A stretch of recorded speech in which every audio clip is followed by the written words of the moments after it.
Hey guys, Constance here.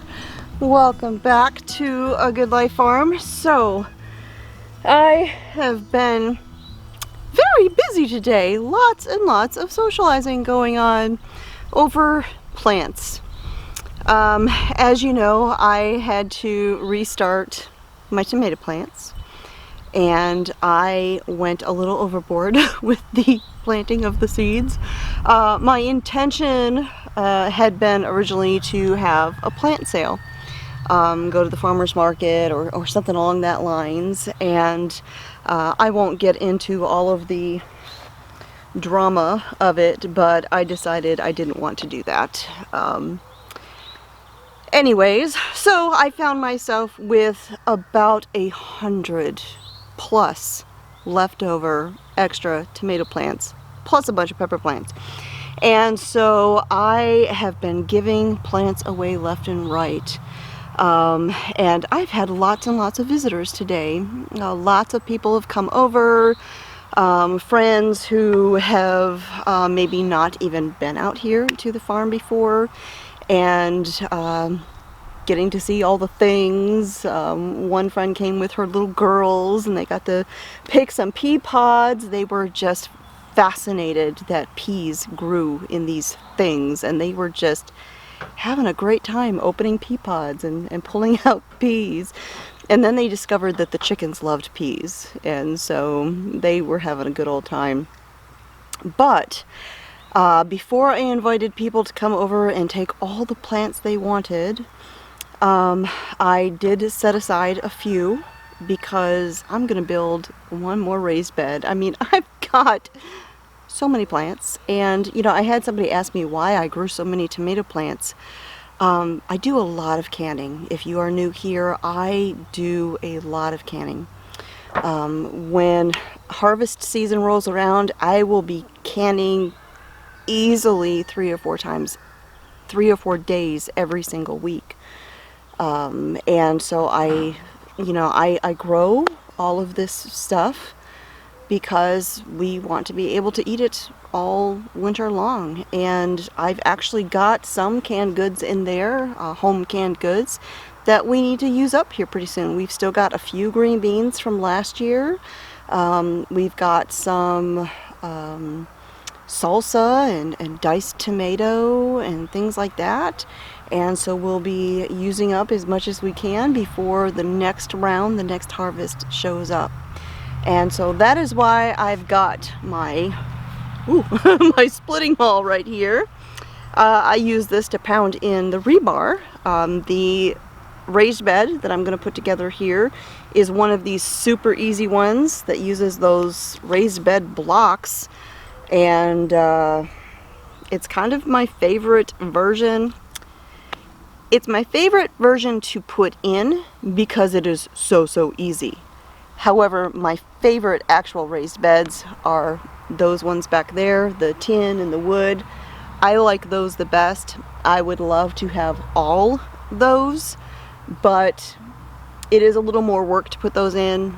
And I am planning on actually putting one more like that because I've still got some tin. I've got a spot right back here. I'd like to put a nice little square raised bed, using that just to kind of fill in that space where that wood is laying right there. But these raised beds with the boards and the blocks are just easy. And these blocks, you know, I pick them up at my local Lowe's. They're only like $2 and change a piece, so it's really inexpensive. And for this raised bed that we're going to build, we've got to cut one board in half, and that's it. There's no, besides this, there's really no other tools needed. So it's just easy.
Alright.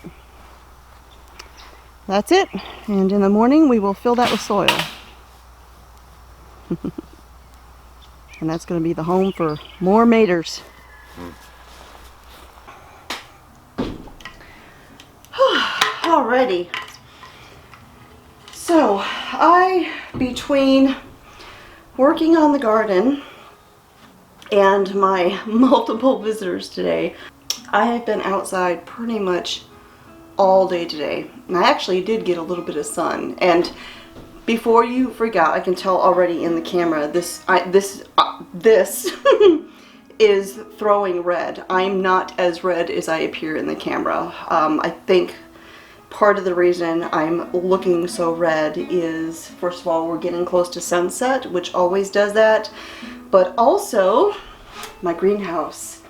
As you can see, yesterday morning I came out here and got started painting, and I went ahead and I painted all of the counter all the way around, and I don't know that the color is going to show up, but it's actually a lovely mint green color.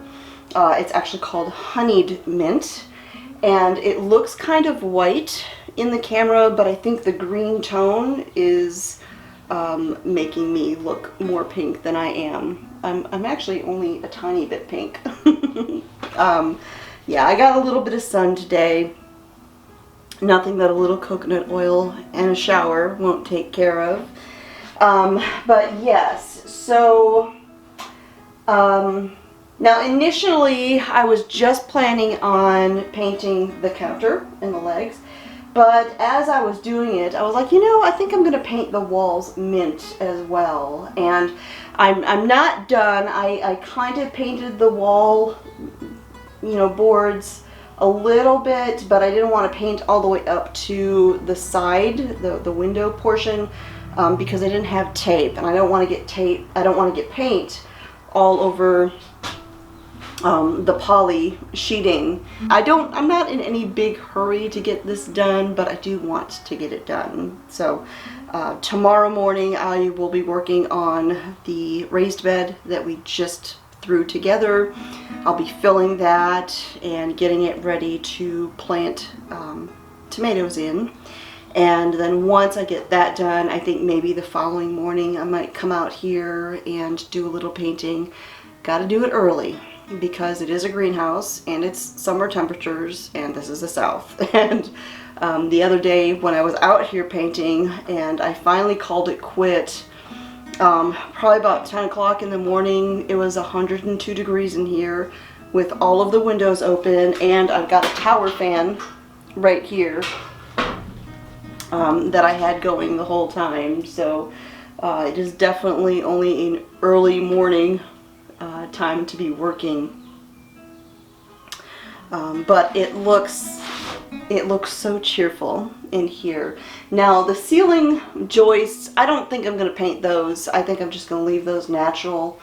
Yeah, I'll just paint the walls and the counters.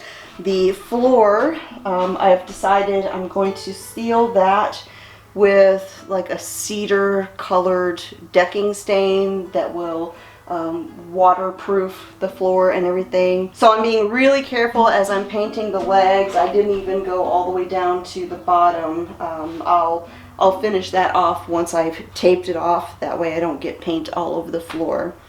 Then I'm going to stain. It's coming along, looking very cheerful, coming together out here. But it is warm, so I'm going to close my windows and go outside.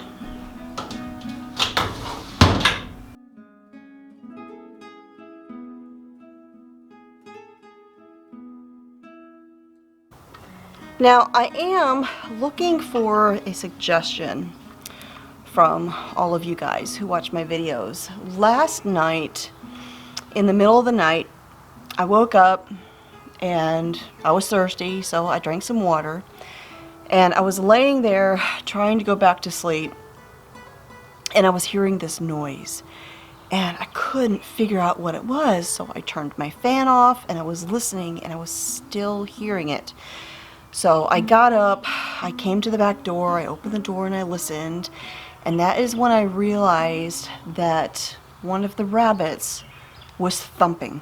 Thump, thump, thump. And they do that to warn the other rabbits that there's danger.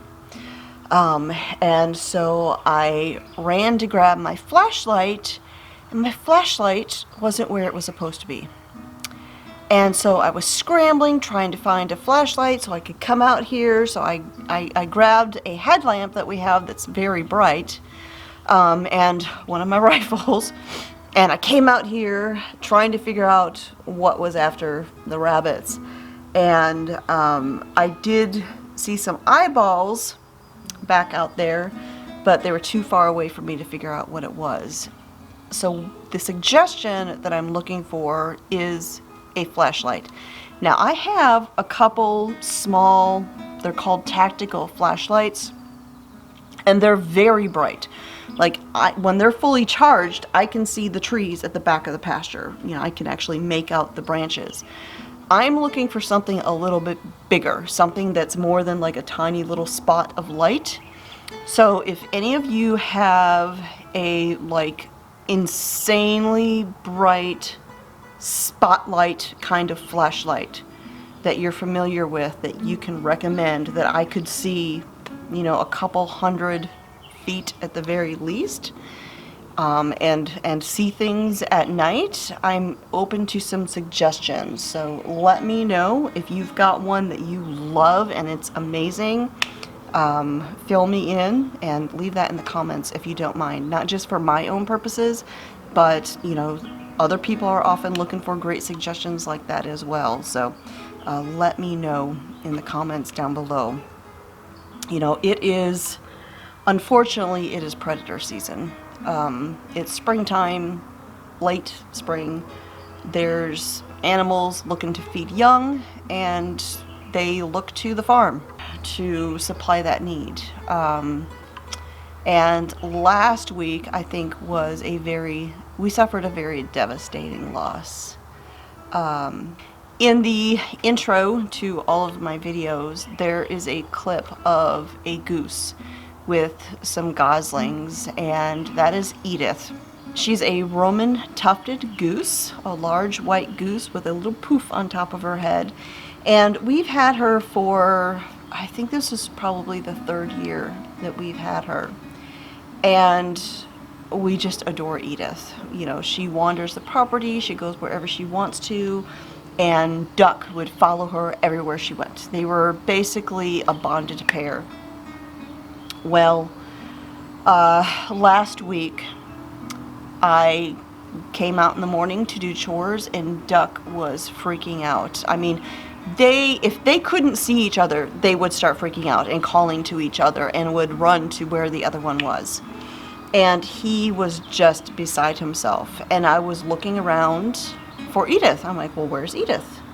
And I couldn't find her. And so as I was doing chores, I mean, because she could have been up here on the other side of the house, you know, that could have happened. And so I was going to finish chores and then look around for her. Well, I got down to the Icelandic chickens, and I noticed a single wing feather laying there on the ground. And that caused some concern. And so I walked over closer to the fence and looked, and I saw another feather and another feather, all in a straight line.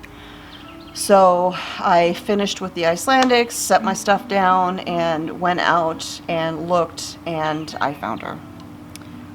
Something had come up by the house that night. My guess is probably a raccoon.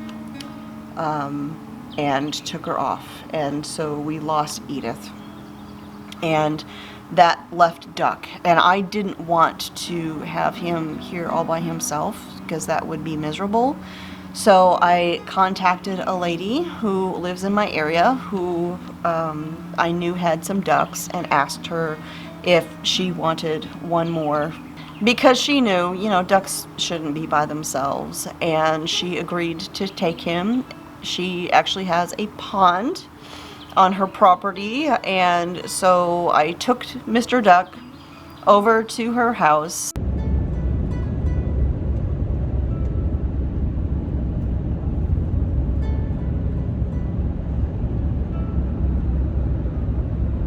And you know, he'd never seen a pond before. We had, you know, little pools and stuff for them, and so I took him over there. I set the crate right next to the pond. I opened the door. He came out. He walked right up to the pond. He swished his bill in it and he dove in. And he has been loving life over there. It was a little hairy there at first. It was kind of like a it looked like it was going to be a death match. Let's see who can drown each other. But you know, male ducks do that. But they've settled down now and they seem to be friends. And she actually sent me a little video of the two of them side by side, just being friends and swimming around together. So I'm very sad that we lost Edith.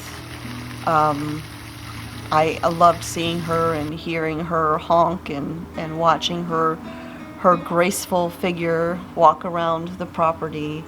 And so she's going to be very, very missed. Duck too, but especially Edith. But it's just that time of year. You know, I sat down with Mr. Smith last night. We were talking about it. And this year we have lost 3 chickens. We lost Sweet Miss Maggie. And now we've lost Edith.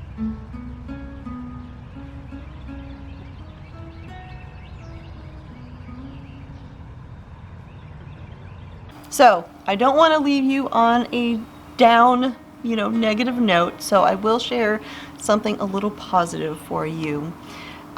We are currently setting aside our Icelandic eggs because, you know, we've only got 5 Icelandic chickens out there. We've got 4 hens and 1 rooster. And so I'm actually going to be collecting the eggs, and we're going to hatch out some more Icelandics. We want to grow that flock a little bit more. And down the road, I plan on actually ordering some more eggs from a different farm. That way I've got some different genetics in there, but all of the same breed. So we will be adding a few more chickens to the farm, and that will be fun. Hopefully we don't end up with, you know, 10 roosters and 2 hens. That's always the risk when you're going from eggs, because you can't control what's inside them. But yeah, we'll be adding some Icelandic chicks to the farm here in about a month or so, would be my guess. So that will always be fun. Baby chicks are always a fun thing. So that is it for today. Thanks for hanging out with me here again at the farm. I will talk to y'all next time.